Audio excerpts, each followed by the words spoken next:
वासुदेवाय हरे परमात्मने प्रणतः क्लेशनाशाय गोविंदाय नमो नमः। रस की निवृत्ति ना हो तो क्या आपत्ति है, इसे आगे के श्लोक में बताते हैं। यत तो हापि कौन्तेय पुरुषस्य विपश्चितः इंद्रियाणि प्रमाथीनि हरन्ति प्रसभं मनः। यत तो हापि प्रसभं मनः, जो स्वयं यत्न करता है, साधन करता है, हर एक काम को विवेक पूर्वक करता है, आसक्ति और फलेच्छा का त्याग करता है, दूसरों का हित हो, दूसरों को सुख पहुँचे, दूसरों का कल्याण हो, ऐसा भाव रखता है और वैसी क्रिया भी करता है, जो स्वयं कर्तव्य अकर्तव्य सारा सार को जानता है और कौन कौन से कर्म करने से उनका क्या क्या परिणाम होता है, इसको भी जानने वाला है। ऐसे विद्वान पुरुष के लिए यहाँ यत तो हापि पुरुषस्य विपश्चितः पद आए हैं। प्रयत्न करने वाले ऐसे विद्वान पुरुष की भी प्रथमनशील इंद्रियां उसके मन को बलपूर्वक हल लेती हैं, विषयों की तरफ खींच लेती हैं, अर्थात वह विषयों की तरफ खिंच जाता है, आकृष्ट हो जाता है।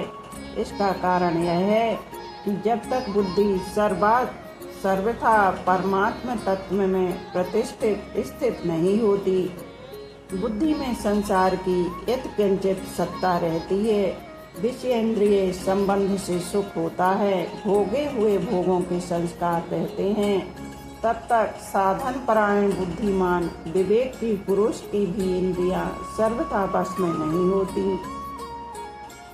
इंद्रियों के विषय सामने आने पर भोगे हुए भोगों के संस्कारों के कारण इंद्रियां मन बुद्धि को जबरदस्ती विषयों की तरफ खींच ले जाती हैं।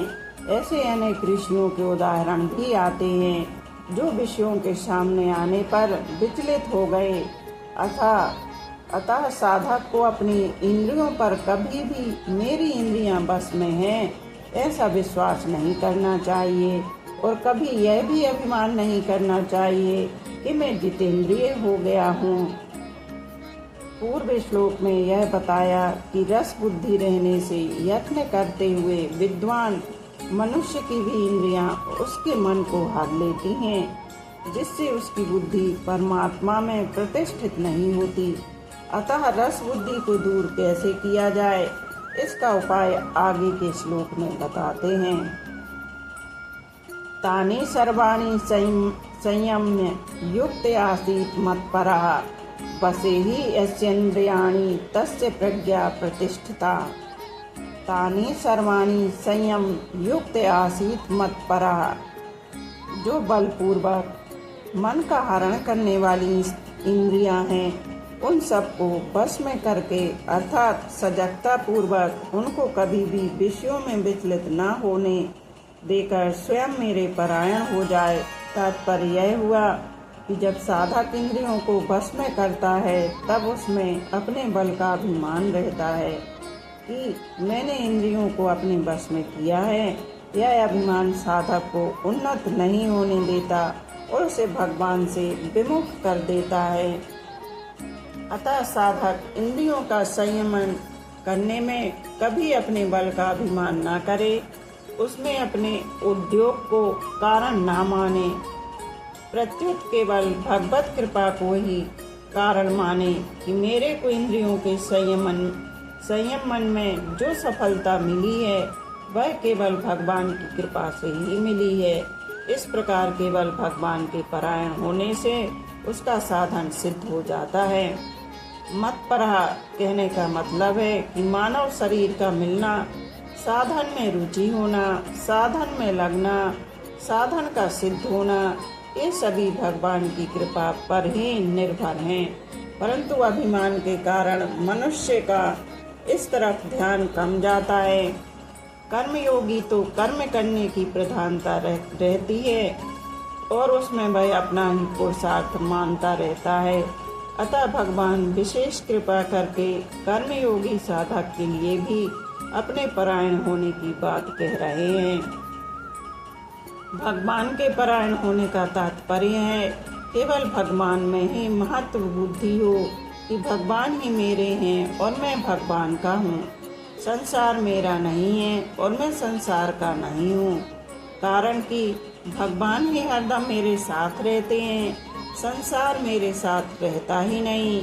इस प्रकार साधक का मैंपन केवल भगवान में ही लगा रहे। कर्मयोग का प्रकरण होने से यहाँ भगवान को कर्मयोग के अनुसार उपाय बताना चाहिए था, परंतु गीता का अध्ययन करने से ऐसा मालूम देता है कि साधन की सफलता में केवल भगवत परायणता ही कारण है। अतः गीता में भगवत परायणता की बहुत महिमा गाई गई है। जैसे जितने भी योगी हैं उन सभी योगियों में श्रद्धा प्रेम पूर्वक मेरे परायण होकर मेरा भजन करने वाला श्रेष्ठ है। आदि आदि बसे ही यस्येन्द्रियाणि तस्य प्रज्ञा प्रतिष्ठिता। पहले 59वें श्लोक में भगवान ने यह कहा कि इंद्रियों का विषयों से संबंध विच्छेद होने पर भी स्थित प्रज्ञता नहीं होती, और इस श्लोक में कहते हैं कि जिसकी इंद्रियां बस में हैं वह स्थित प्रज्ञ है। इसका तात्पर्य है कि वहाँ इंद्रियों का विषयों से संबंध विच्छेद होने पर भी भीतर में रस बुद्धि पड़ी है, अतः इंद्रियां बस में नहीं है। परंतु यहाँ स्थित प्रज्ञ पुरुष की इंद्रियां बस में हैं और उसकी रस बुद्धि निवृत्त हो गई है। इसलिए यह नियम नहीं है कि इंद्रियों का विषयों से संबंध विच्छेद होने पर वह स्थित प्रज्ञ हो ही जाएगा, क्योंकि उसमें रस बुद्धि रह सकती है, परंतु यह नियम नहीं है। स्थित प्रज्ञ होने से इंद्रियां बस में ही हो जाएंगी, परंतु यह नियम है स्थित प्रज्ञ होने से इंद्रियां बस में हो ही जाएंगी। परिशिष्ट भाव कर्मयोग के साधक के लिए भी भगवान ने मत परः पद से अपने परायण होने की बात कही है। यह भक्ति की विशेषता है, कारण कि भगवान के परायण हुए बिना इंद्रियों का सर्वथा बस में होना कठिन है। कर्मयोग में त्याग है और त्याग से शांति सुख मिलता है, परंतु यह प्राप्ति का सुख नहीं है, प्रत्युत दुख मिटने का सुख है, जबकि भक्ति में प्राप्ति का सुख मिलता है। अतः भक्ति का प्रेम का सुख मिले बिना इंद्रियां सर्वथा बस में नहीं होती। दूसरी बात, कर्मयोग में तो अत्यंत वैराग्य होने पर इंद्रियां बस में होती हैं, पर भक्ति में भगवान के परायण होने से थोड़े वैराग्य से भी इंद्रियां सुगमता से बस में हो जाती हैं। इसलिए भगवान ने मत परः पद दिया है। संबंध भगवान के परायण होने से तो इंद्रियां बस में होकर रस बुद्धि निवृत्त हो ही जाएंगी, पर भगवान के परायण ना होने से क्या होता है, इस पर आगे के 2 श्लोक कहते हैं। ध्यायतो विषयान् पुंसा संगस्ते पूज्य जायते, संगस्ते सोप जायते, संगतस जायते कामा, कामात् क्रोधा भी जायते, क्रोधा भवति सम्मोहा, सम्मोहात् में स्मृति भ्रमः, स्मृति भ्रंशात् बुद्धिनाशो, बुद्धिनाशात् प्रणश्यति। ध्यायतो विषयान् पुंसः संगस्त तेषु जायते। भगवान के परायण न होने से, भगवान का चित्त न होने से विषयों का ही चिंतन होता है, कारण कि जीव के एक तरफ परमात्मा है और एक तरफ संसार है। जब वह परमात्मा का आश्रय छोड़ देता है तब वह संसार का आश्रय लेकर संसार का ही चिंतन करता है, क्योंकि संसार के सिवाय चिंतन का कोई दूसरा विषय रहता ही नहीं। इस तरह चिंतन करते करते मनुष्य की उन विषयों में आसक्ति राग प्रियता पैदा हो जाती है। आसक्ति पैदा होने से मनुष्य उन विषयों का सेवन करता है। विषयों का सेवन चाहे मानसिक हो चाहे शारीरिक हो, उससे जो सुख होता है उससे विषयों में प्रियता पैदा होती है। प्रियता से उस विषय का बार बार चिंतन होने लगता है।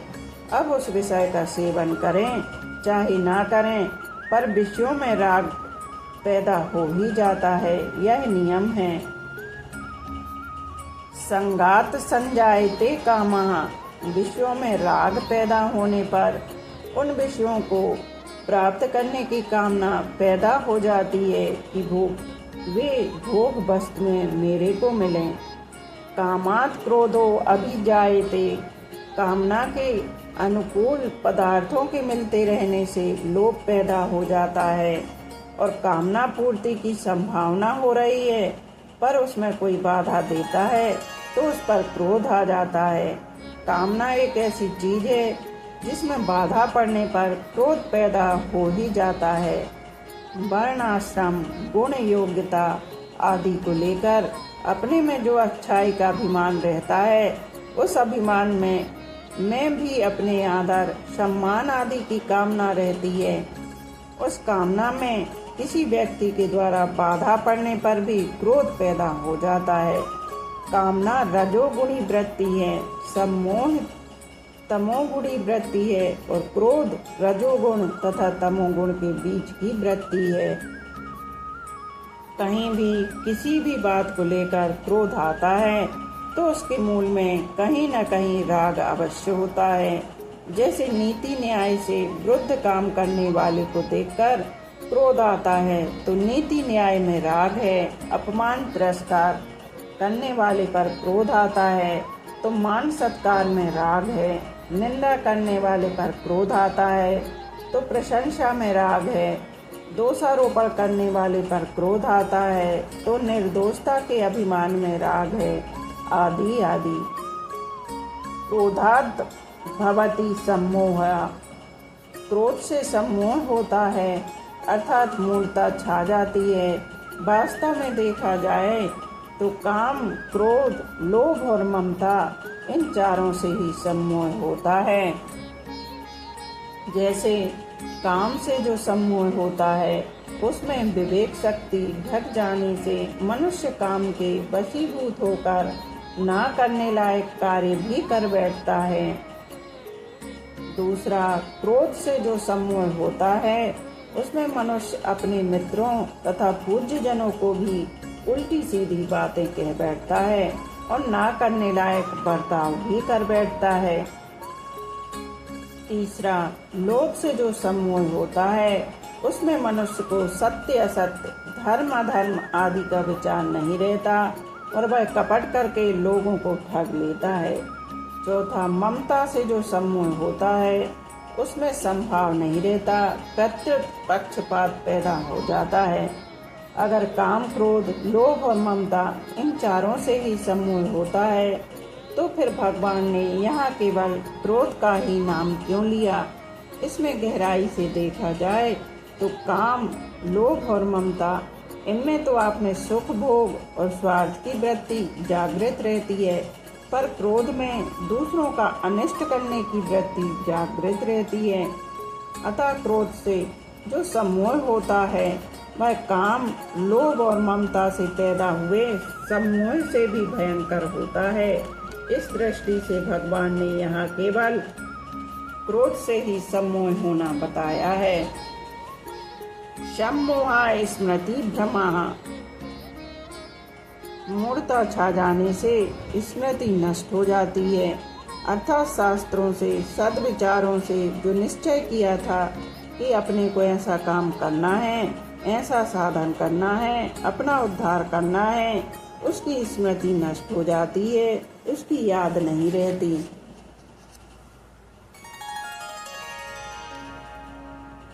स्मृति भ्रंशाद बुद्धि नाशा, स्मृति नष्ट होने पर बुद्धि में प्रकट होने वाला विवेक लुप्त हो जाता है, अर्थात मनुष्य में नया विचार करने की शक्ति नहीं रहती। बुद्धि नाशात प्रणश्यति, विवेक लुप्त हो जाने से मनुष्य अपनी स्थिति से गिर जाता है। अतः इस पतन से बचने के लिए सभी साधकों को भगवान के परायण होने की बड़ी भारी आवश्यकता है। यहाँ विषयों का ध्यान करने मात्र से राग, राग से काम, काम से क्रोध, क्रोध से सम्मोह, सम्मोह से स्मृति नाश, स्मृति नाश से बुद्धि नाश और बुद्धि नाश से पतन।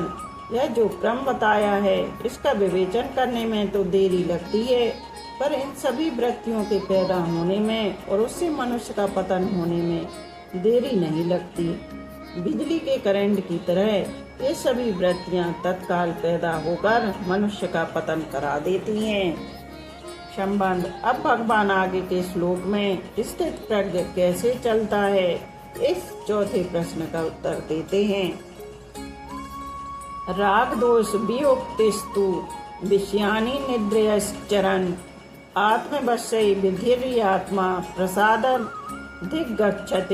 प्रसादे सर्वदुःखानां हानिरस्योऽपि जायते प्रसन्नचेतसो हासु बुद्धि पर्यवतिष्ठते।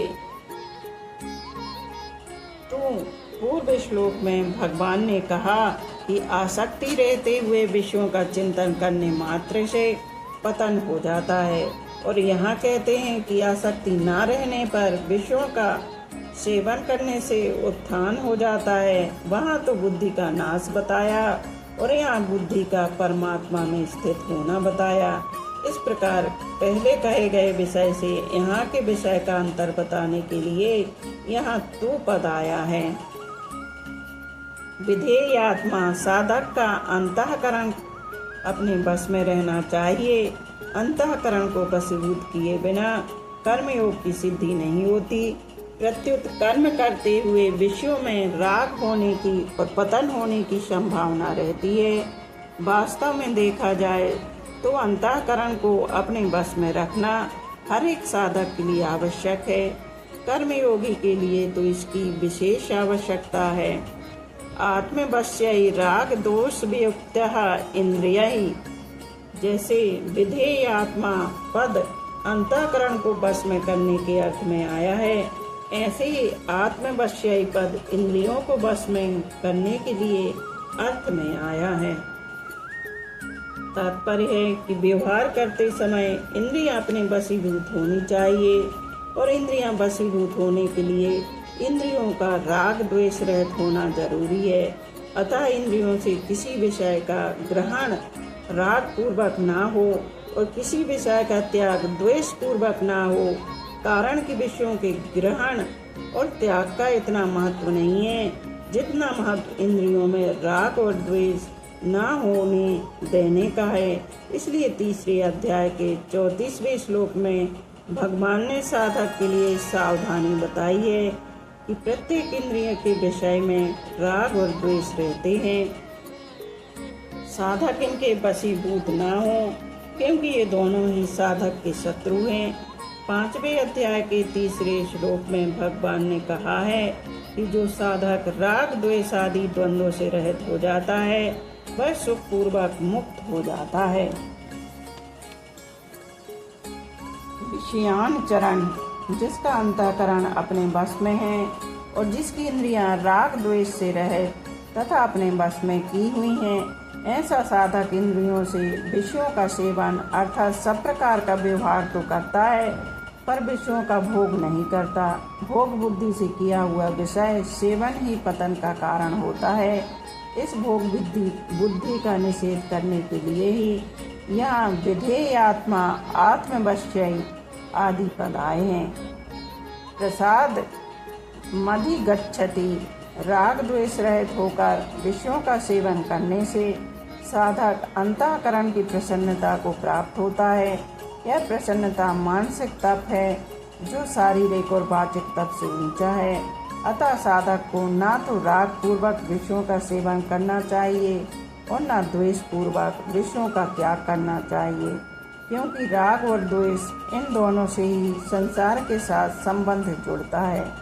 राग द्वेष से रहित इंद्रियों से विषयों का सेवन करने से जो प्रसन्नता होती है उसका अगर संग ना किया जाए, भोग ना किया जाए, तो वह प्रसन्नता परमात्मा की प्राप्ति करा देती है।